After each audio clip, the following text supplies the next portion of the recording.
Obviamente no íbamos a dejar pasar esta fecha. Fue el día de ayer, 11 de diciembre. Se cumplieron 15 años. Los 15 años del inicio de la guerra en México. Yo sé que a muchos panuchos, aplaudidores del enano genocida, les escuece cuando se les habla de esto.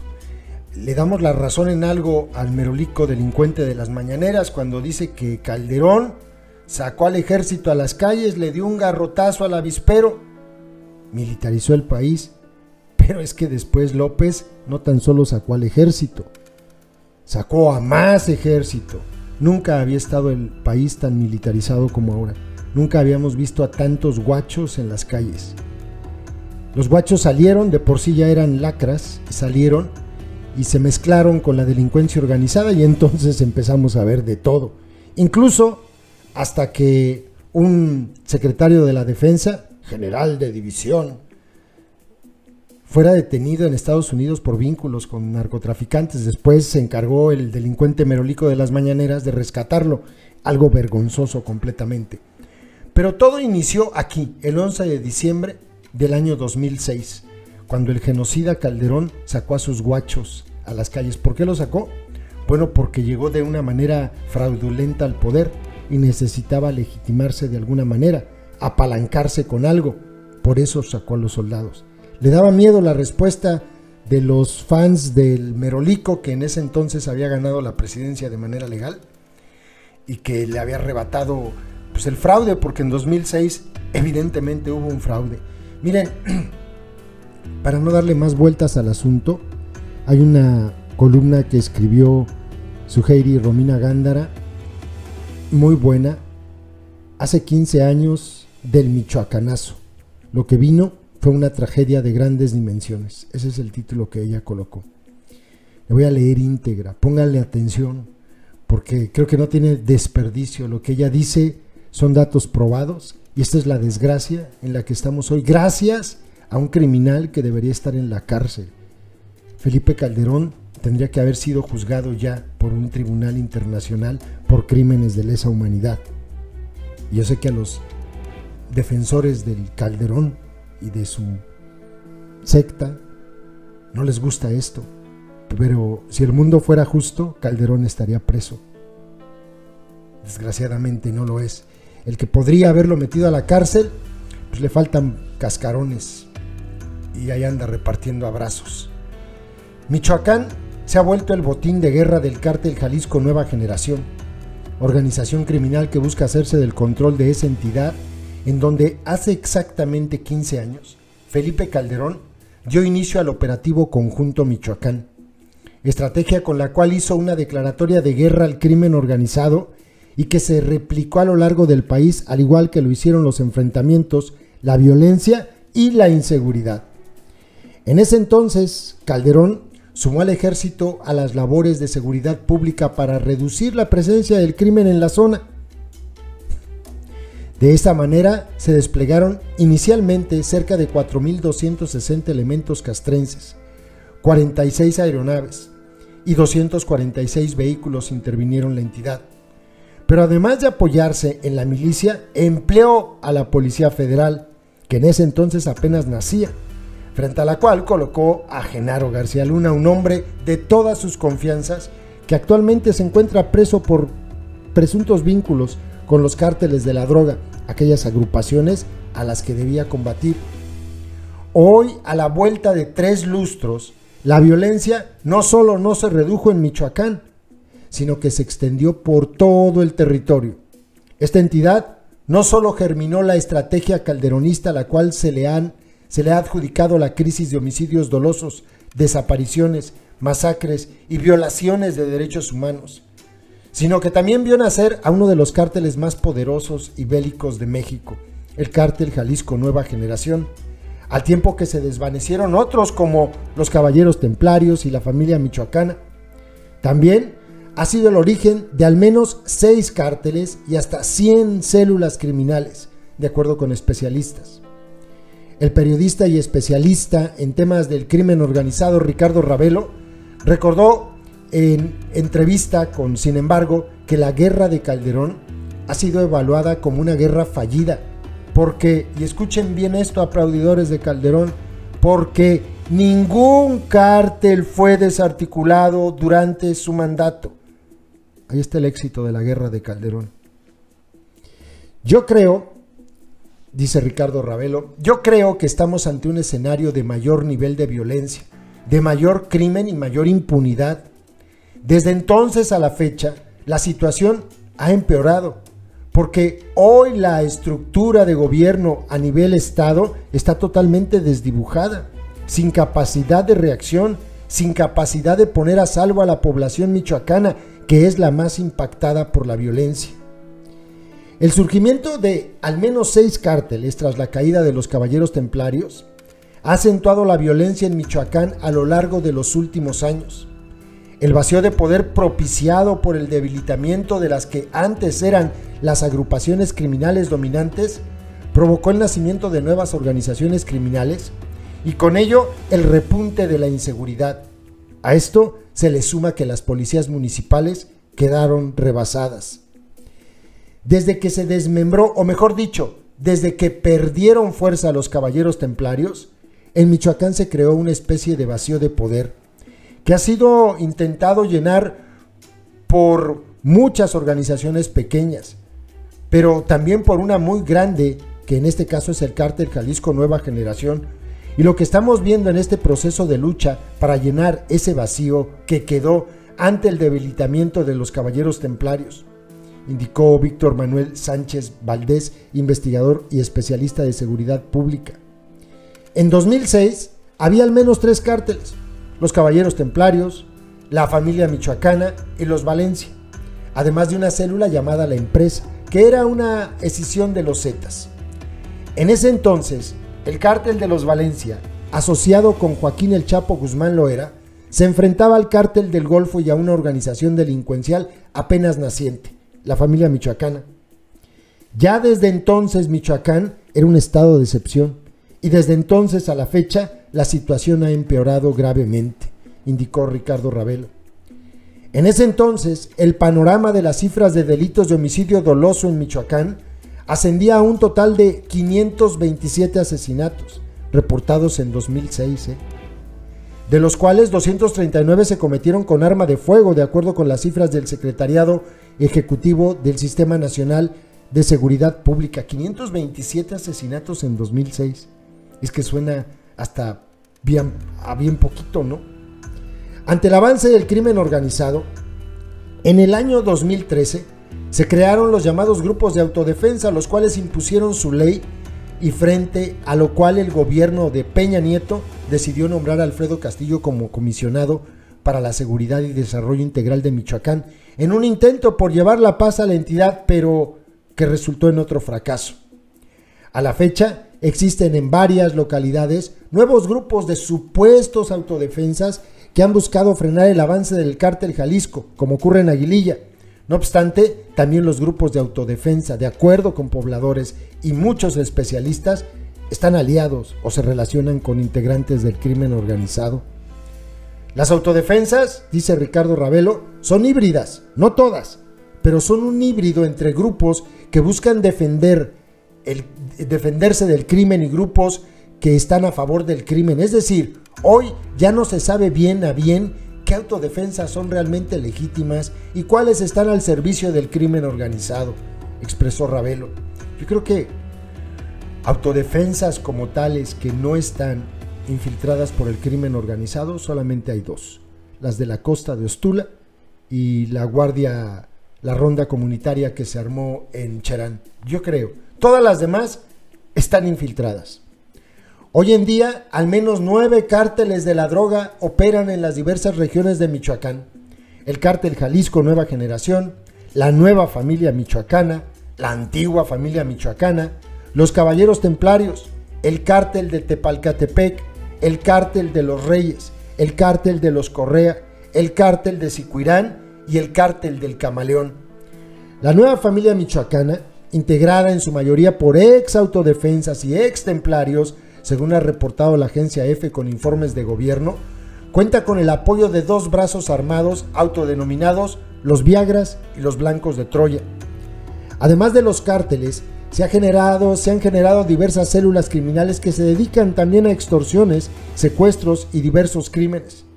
Ricardo Ravelo estima que en esta entidad federativa nacieron al menos unas 100 células delictivas. En Michoacán hablamos de 4 o 5 organizaciones, pero todas las ramificaciones tienen copado todo el territorio. Estamos hablando de por lo menos otras 100 células y ni se diga las autodefensas. El estado es deseado por los grupos criminales debido a su ubicación geográfica, que es clave al ser la puerta de entrada a la ruta del Pacífico, que la coloca como un punto estratégico de abastecimiento de droga. Además, se le suman las arterias que conectan a Michoacán, que colinda con Colima, Jalisco, Guanajuato, Querétaro, Estado de México y Guerrero, con el norte del país. La pugna por este estado la protagonizan el cártel Jalisco de Nemesio Ceguera Cervantes el Mencho contra la nueva familia michoacana. No obstante, la principal amenaza la representa el cártel Jalisco, que en 2019 expandió sus tentáculos a todas las regiones de Michoacán, estado que quiere recuperar el Mencho, oriundo de esta tierra, quien se ha vuelto el narcotraficante más buscado por Estados Unidos y México tras la caída de Joaquín Guzmán Loera, el Chapo. La crisis de violencia y las condiciones en esta entidad han empeorado porque la estructura de gobierno a nivel estado, explica Ricardo Ravelo, está totalmente desdibujada, sin capacidad de reacción ante el crimen que los ha rebasado y que ha impedido que pongan a salvo a la población. Desde Calderón a la fecha, en realidad, todas las estrategias que se han implementado en Michoacán, lamentablemente, han fallado, incluida la actual, dice Ricardo Ravelo. Un ejemplo de ello son los 1974 homicidios dolosos reportados al cierre de 2020 en Michoacán, que son al menos 198% superiores a los registrados en 2006, 661.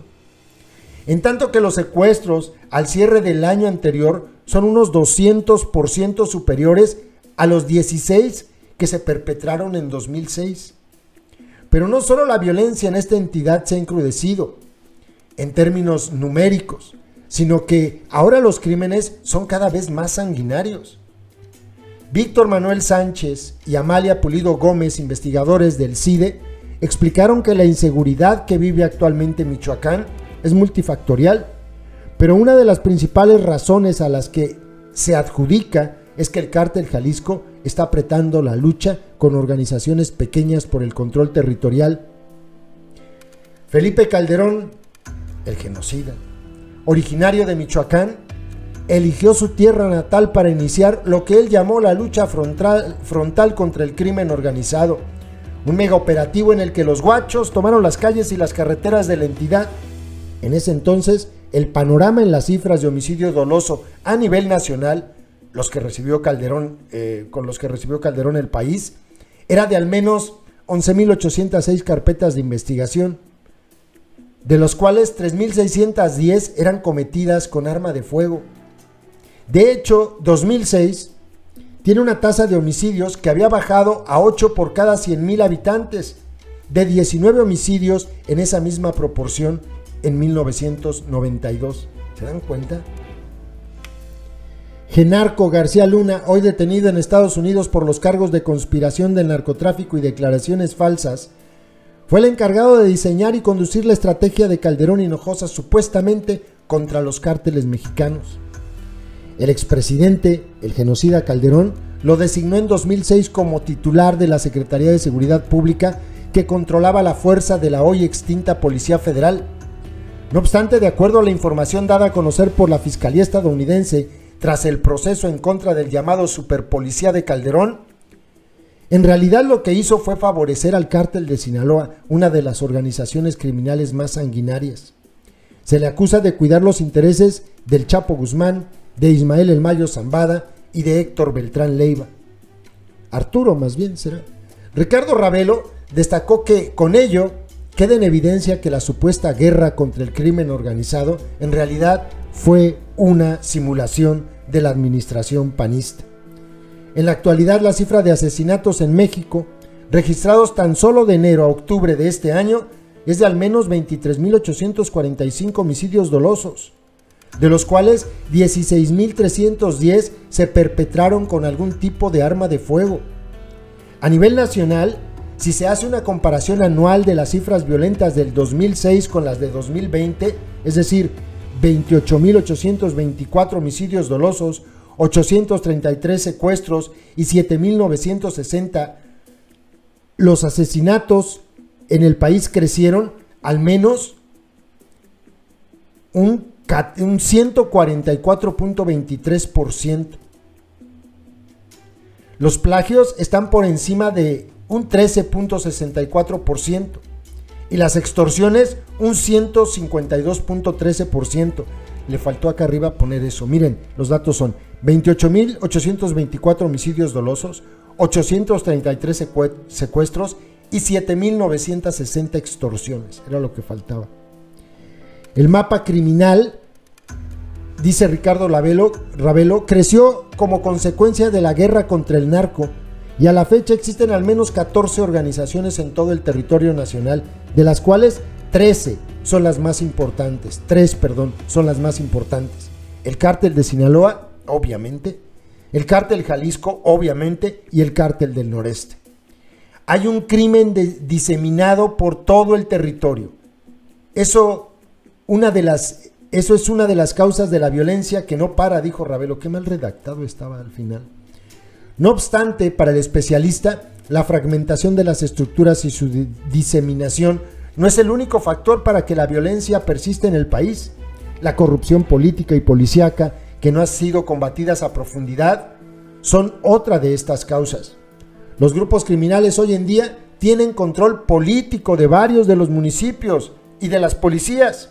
Hoy estamos peor, dice Ricardo Ravelo, que hace 15 años, porque el 85% del territorio mexicano está tomado por el crimen, porque el 85% de los municipios del país están gobernados por alcaldes financiados por el crimen organizado, porque el problema de la narcopolítica no se combate y el presidente López Obrador no quiere observar ese flagelo, no se quiere meter con los grupos de poder, no quiere generar una crisis metiéndose con grupos empresariales y políticos involucrados con el crimen, de tal manera que ante esta situación de omisión, creo que lo que va ganando y lo que ha ido ganando a lo largo de 15 años ha sido la impunidad. Y hablemos de violaciones a derechos humanos. Pongan atención, abran las orejas, aplaudidores de Calderón o de Peña. La ofensiva del genocida Calderón también ha sido identificada como una estrategia de militarización que duró toda su gestión y se extendió hasta el sexenio priista del delincuente Peña Nieto, dándole tal poder a las fuerzas castrenses y que a la fecha la inercia sigue causando muertes y sangre en el país. Ya ni digamos lo que está haciendo López. Como consecuencia de la inercia de estas estrategias, México ha acumulado cifras alarmantes de personas muertas, torturadas, desaparecidas y desplazadas. Y como resultado de la violencia generalizada, se ha desencadenado corrupción y la impunidad, destacó la Comisión Mexicana de Defensa y Promoción de los Derechos Humanos en su informe Violaciones graves a derechos humanos en la guerra contra las drogas en México. Para organizaciones de la sociedad civil, las violaciones de los derechos humanos se dispararon con el incremento de guachos en labores de seguridad, cuando el expresidente Calderón lanzó la llamada guerra contra el narcotráfico. El estudio Violaciones de Derechos Humanos en la guerra contra el narcotráfico destaca que la magnitud de la intervención de los guachos en operaciones que corresponden a la policía fue tal que del 2006 al 2012 se registraron 50.915 civiles detenidos por militares, además de 6.254 personas detenidas por la Secretaría de Marina del 2006 al 2014. En el informe Sombra sobre el sexto examen de México ante el Comité de Derechos Humanos, también de la Comisión Mexicana para la Defensa de los Derechos Humanos, resalta que la milicia es la autoridad más señalada por cometer graves violaciones a los derechos humanos. La CNDH emitió en 2006, del 2006 al 2014, al menos 56 recomendaciones en relación con la privación del derecho a la vida que involucraron a 187 víctimas. 31 estaban dirigidas a la Sedena y 6 a la Secretaría de Marina. Así pues, 3 de cada 4 recomendaciones del organismo relativas al derecho a la vida en ese periodo fueron dirigidas a las Fuerzas Armadas. Y en medio de todo esto estamos.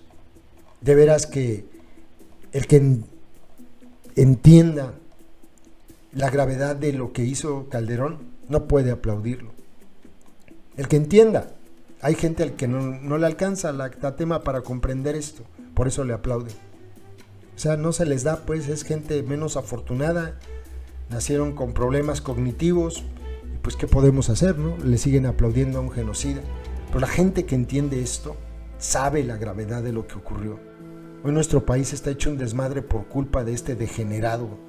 Y es un degenere porque este tipo estaba ansioso de poder, de sangre. O sea, es una orgía sangrienta lo que se vivió en el país y este tipo se regocijaba con ello. Festejaba las masacres. Es un asco. Este tipo, a ver, se los voy a poner más o menos en estos términos, aunque yo no lo creo así. Yo no creo en eso, pues. Más o menos en estos términos. Si existe el infierno, este güey lo tiene bien merecido. Y va a ir con las patas, no es más, va a caer de cabeza, directito al infierno. Porque ahí va a ir a parar. Este malnacido ha provocado la muerte y la estela de muertes de cientos de miles de personas. Cientos de miles de personas. Por mucho menos, hay genocidas que han sido juzgados en cortes penales, en la Corte Penal Internacional. Por mucho menos. 15 años. Y lo que va ganando es el narco. YouTube nos hace clasificar los videos que subimos para que puedan ser publicados. En esa clasificación nos indica que los videos relacionados con el crimen organizado no se van a mostrar en sugeridos y no enviarán notificaciones cuando sean publicados. Por eso, para poder verlos tienes que ingresar al canal y buscarlos. Todos los días subimos videos con esos contenidos. No olvides que ya abrimos un nuevo canal, Personajes México 2, ve a él dando clic en la pantalla final de este video donde dice, mensaje importante, y suscríbete.